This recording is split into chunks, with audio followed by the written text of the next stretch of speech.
Hey everybody, it's Durger time. Welcome back to the Wednesday Night War. So, where were we when we last started? Well, we had a pretty successful show, and so far we've successfully avoided the McMahon wheel so far. I'm pretty positive that we're on the right track, though we have no idea what could possibly happen and what wrenches in the works AEW could throw at us, and of course what issues we could possibly get into from our own creative department.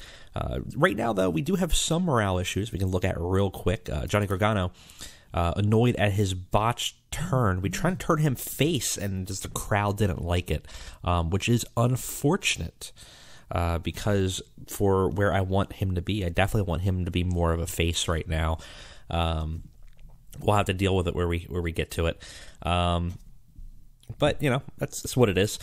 So let's go ahead and take a look. We do have a decision outlying here. There's an incident with Riddle. Oh God, we're going to get this every time, aren't we? It's fine. It's fine. You're a pothead. It's fine.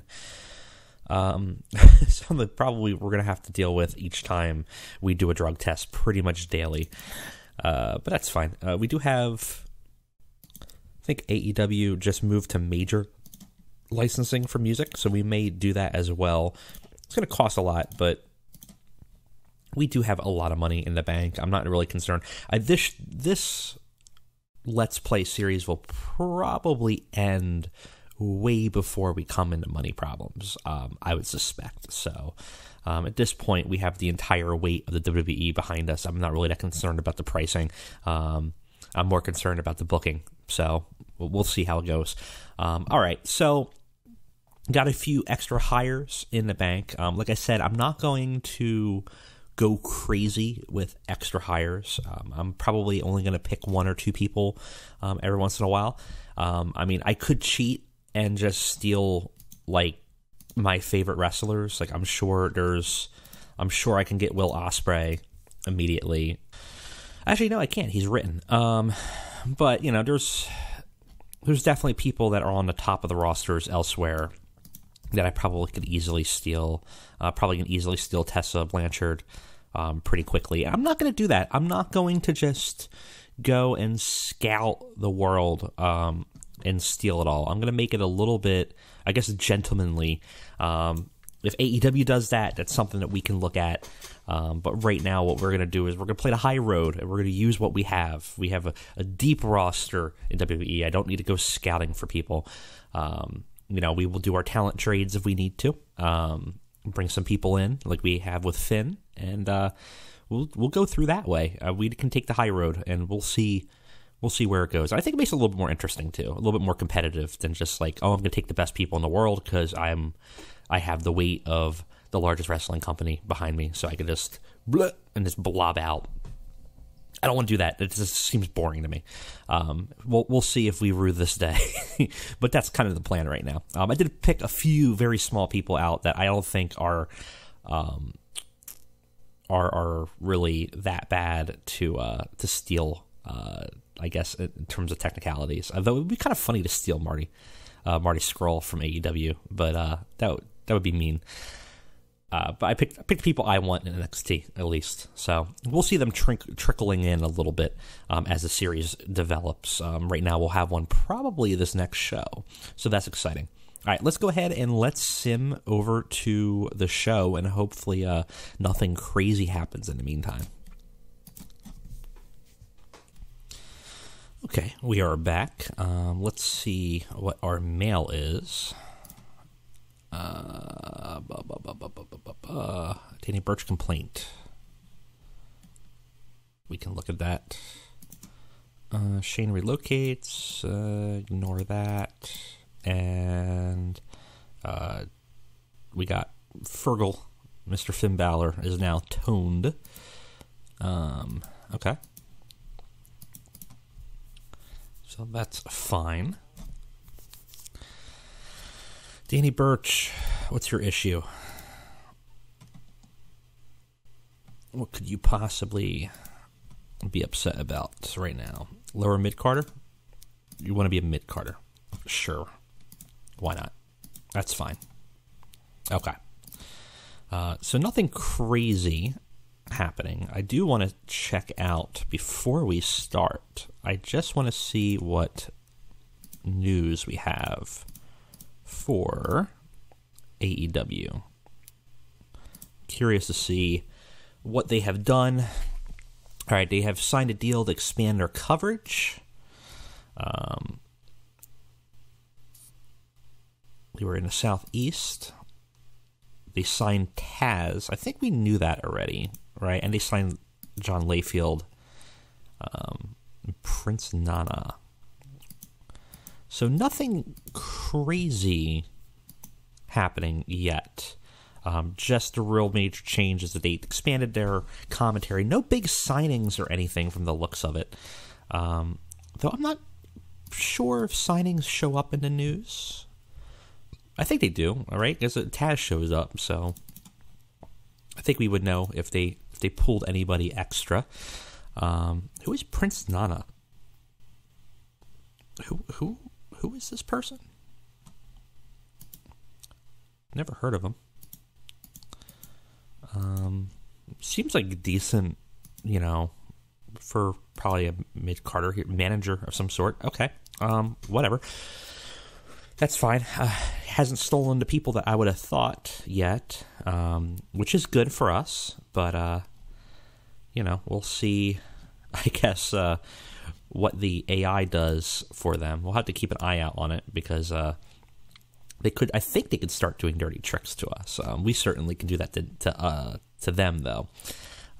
But we'll have to keep an eye out. I'm curious to see who they start to hire and how it might affect us. All right. Let us go ahead and get to the booking. All right. We do have an incident. 100. Man, I'm not used to that 100% backstage rating. Is something. This is probably something fine, I'm guessing. Really bonded backstage. Shared a love of historical fiction. Sure.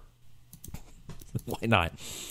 I'll meddle. Why not? Why not this? No effect. Bummer. Matt Riddle failed a drug test. Expect to see this here a lot. I'm gonna say probably is gonna be there for a bit. Still waiting for Sasha. Still have a lot of injuries. Ciampa's still out, but available for angles. I'm not sure when he will be back. 6 months is rough.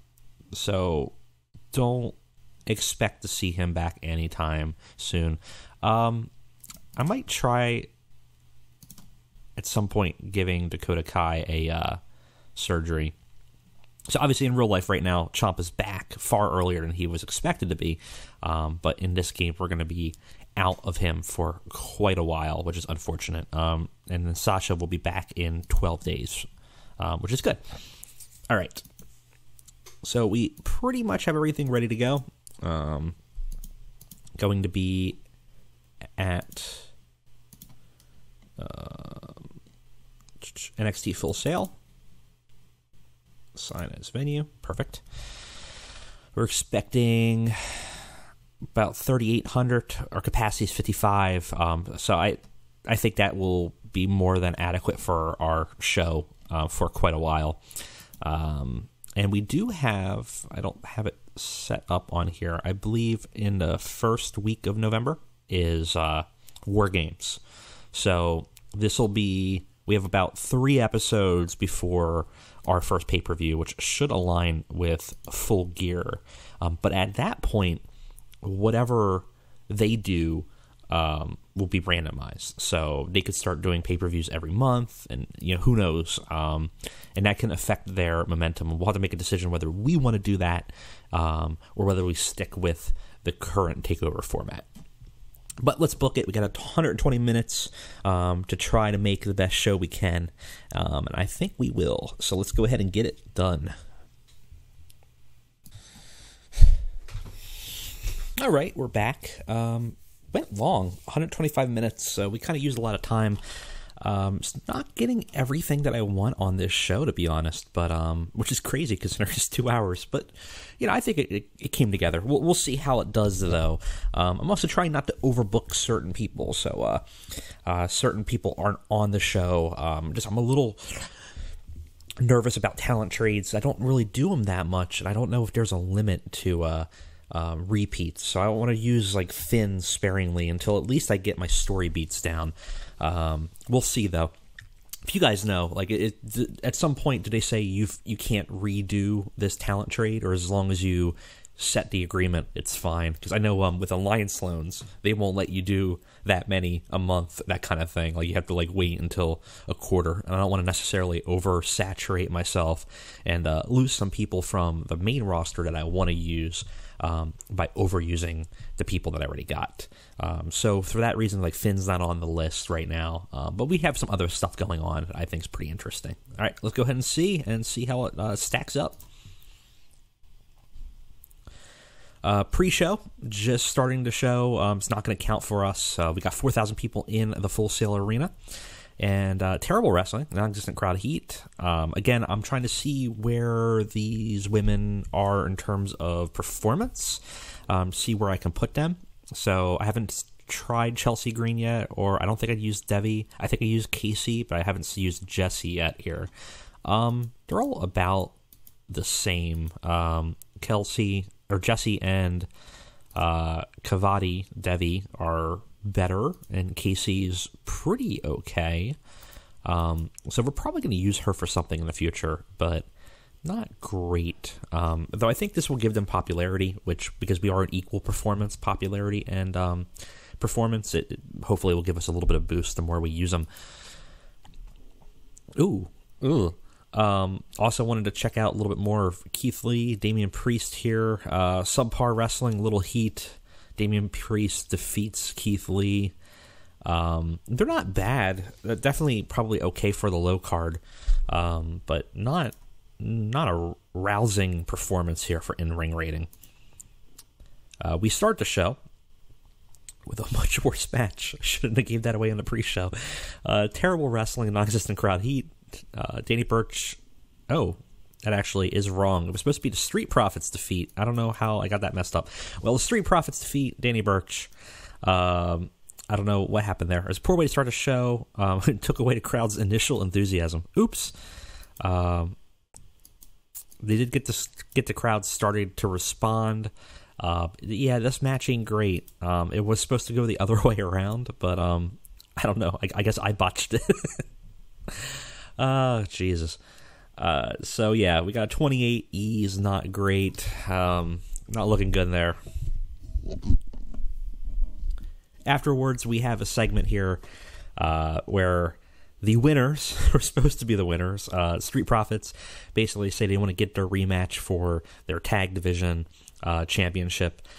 Dash Wilder and Scott Dawson come out and say that they're the top guys and they should get the shot, and Revival come out, or the Undisputed Era come out and just kind of cause a ruckus.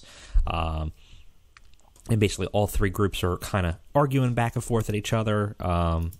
Dash and Scott not suited for their gimmick. Dawkins not suited for this gimmick. Kyle O'Reilly, man, a lot of not suited for their gimmicks that we have to look at. And we actually lost heat for our top guys storyline. That's not good. Oh, boy. Oh, Jesus. Why? Why did that get such a low rating? Huh. I had him set for microphone, which he should have been more than competent on. But for some reason, oh boy.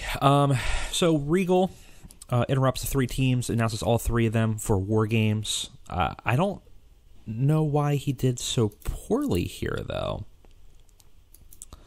I wish I had that dirt sheets enabled so I actually could look at it. That's very odd. We have a squash match with Candice LeRae versus Aaliyah. Gets not a great match here.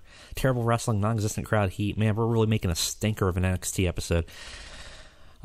For everyone that was really concerned about maybe us outbooking the AI, don't worry, because looks like I'm my own worst enemy here. Because, man, I'm making a stinker of the first hour here right now. Boy. Candice LeRae defeats Aaliyah in 5 minutes. Just real quick match. Candice is better performer. Aaliyah's not great. We just have her squash. And then afterwards, a better instance, Shayna comes out to confront Candice, who's obviously trying to build momentum, ends up attacking her, laying her out, and ends up doing her arm snap move and injuring Candice. Does better, for certain. That's better rating than we've had so far. Jeez. We have a very short squash match as well. The Fiend, Bray Wyatt, fights one-on-one with Steve Cutler and defeats him in 4 minutes with his sister Abigail. It's, it's what you expect. Cutler's not great. It's a squash match. I wish there was a way to just not have his in-ring performance matter, because if it's a squash, like, it doesn't really matter what the other guy's doing. It's just about building that big pop of momentum for the winner, which is a bummer. Bummer that really hurts it overall. But Bray had a 74, was able to eke Steve Cutler to a 51 D+. Not bad. Afterwards, we have a post-match interview with Bray Wyatt still in his Fiend mask. Kathy Kelly backstage tries to interview him post-match about why he's in NXT and what he's gunning for. All the fans want to know, why are you here? What do you want to do? What's your plan? And he just stares at her in silence and then walks away. Kelly underperformed. Bray Wyatt was fantastic. Still gets us a 52 D+. Not bad.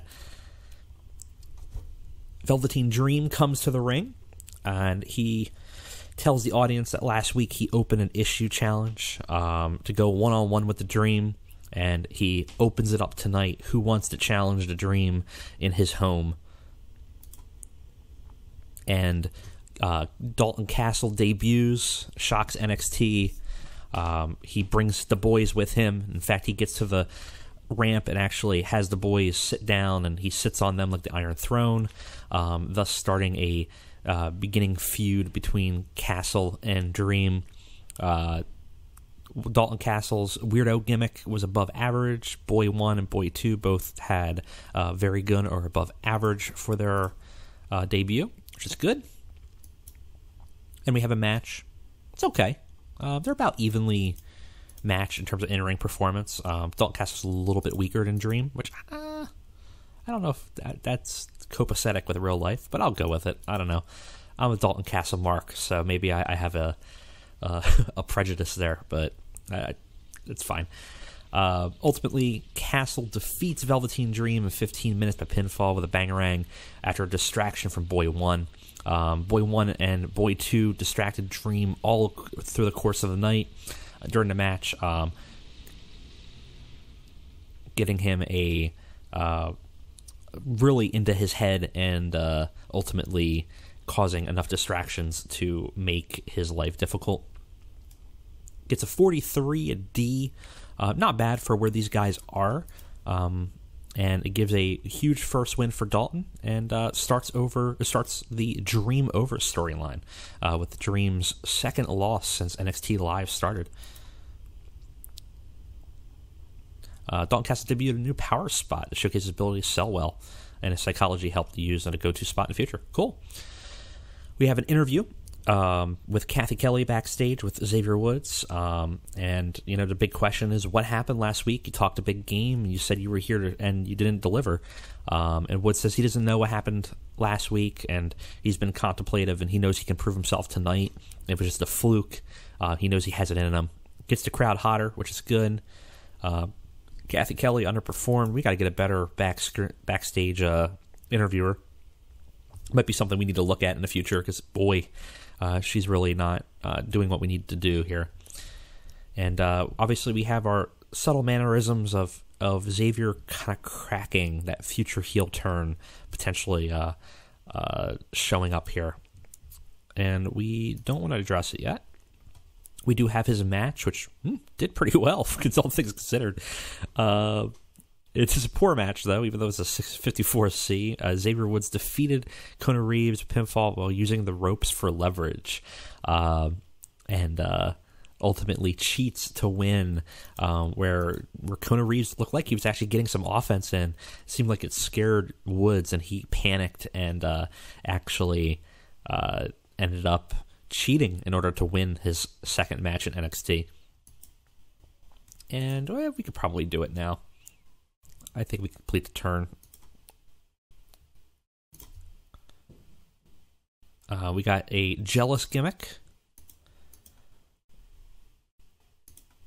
And ultimately, post-match, Xavier celebrates after clearly cheating to win, and is shocked at the audience's receptions of boos to him. Gets a 65. He does great in this segment. Matt Riddle and Kushida have an exhibition match. It's pretty bad. Riddle had a 25, and Kushida had a 42. Man, Riddle's in-ring performance here is really subpar. Kind of shocking, actually. Feel like that seems off to me, but I feel like he should be. I mean, I don't know. Personally, I feel like Kushida probably should be like a 60, and Riddle should probably be the 42. But that's fine. I don't know. I don't make mods, so maybe I'm totally wrong in in-ring performance, but that seems very low for Matt Riddle. Ultimately, a big blemish on our match card. I thought this was going to be a solid D+, but Riddle does get the win, defeats Kushida, and gets a bit more momentum after defeating Xavier last week. And what's this one?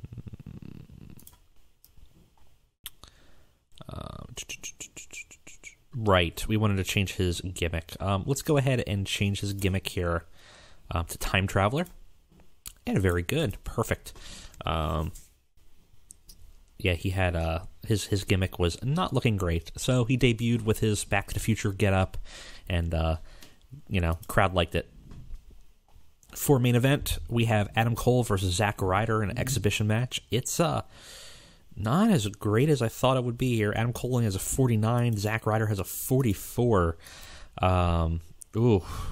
Adam Cole defeats Zack Ryder, though, with a flying crossbody, and ends up getting another win, and thus cementing himself further as the NXT champion. The show ended okay, but there's some real hairy stuff in here, and I really am confused about this one here with a 3 with a Regal. I must have set something wrong, because I can't imagine for the life of me that for microphone, which he was rated very highly on, that would have happened. But I must have done something. I'd take a look. Ultimately, higher than I thought. I think we might still be AEW this week. We will see. Show actually lost us popularity, though, in 6 regions. And that's something we're going to have to take a look at going forward, because that can be a problem.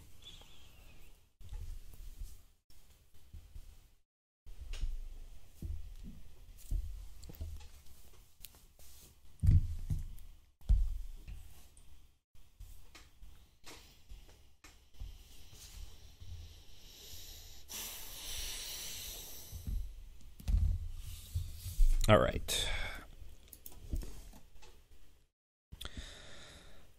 Let's look at what we got from mail first. 1.42 for TV ratings, and drug test costs are costing us money. Injury for Chima. Oh, that's not good for them. All right. Well, let's look at the numbers. So we got a 54C with a 1.42 TV rating. Let's see what AEW did for night. Did they have a pay-per-view tonight, too? Did they do 2? Did they pay a pay-per-view and a... Interesting. Well, let's look at Dynamite. Oh, boy. All right, well, they definitely beat us. They had Cody and Dustin, went to a double countout. We had a skit with Chris Jericho and Penelope Ford. Britt Baker defeated Leva Bates. There was a brawl with Jackson, Moxley, and Adam Page. Private Party and Santana defeated Michael Nakazawa, T-Hawk, and El Lindaman. That's a weird match. There's a brawl involving Dustin Rhodes and Kenny Omega. Christopher Daniels defeated Adam Page, and Pac defeated Trent Beretta by DQ. So they had a 64 with a 1.40 rating. We had a 54 with a 1.42. So we don't lose as bad because of that broadcast rating, but we definitely lost that night pretty significantly in terms of the show rating. So we'll reflect that on the board up there. So it doesn't go as high as it could, but that definitely hurt our progress bar there. It's interesting that they had a pay-per-view too. When was this? Wednesday? Did they have a show end? So they had a show and a pay-per-view that night? Seems odd. I didn't know you actually could even do that. Show on DirecTV. Huh. Interesting. Very weird. I didn't think you could do that. Like, that seems wrong, but that's interesting.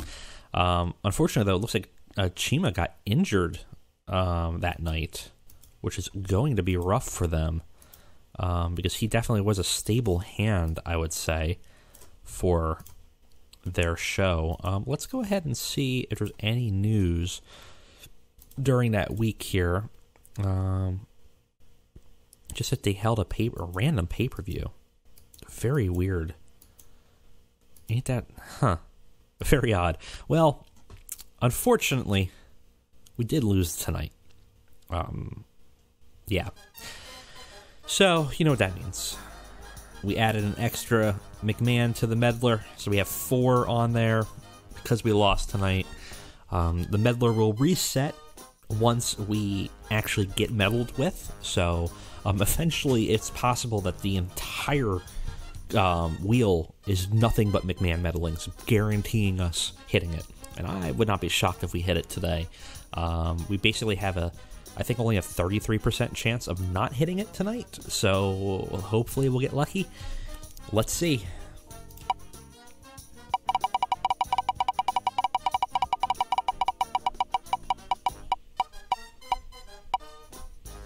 Ugh.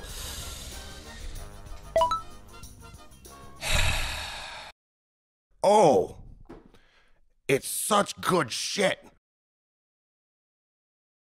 And that brings us to the Meddling McMahon wheel. The first time we brought this out has quite a few options on here. We basically have... I mean, there's a good amount. There will be more. We will keep on adding more, so please keep on sending them. I'm adding all the ones that I think will be interesting, as well as some of my own on here. But let's go ahead and spin it and see what McMahon does to us that we're going to have to deal with next week.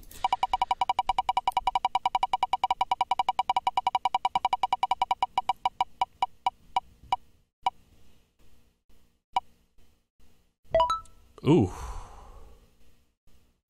All right, this is submitted by viewer Max Krupa.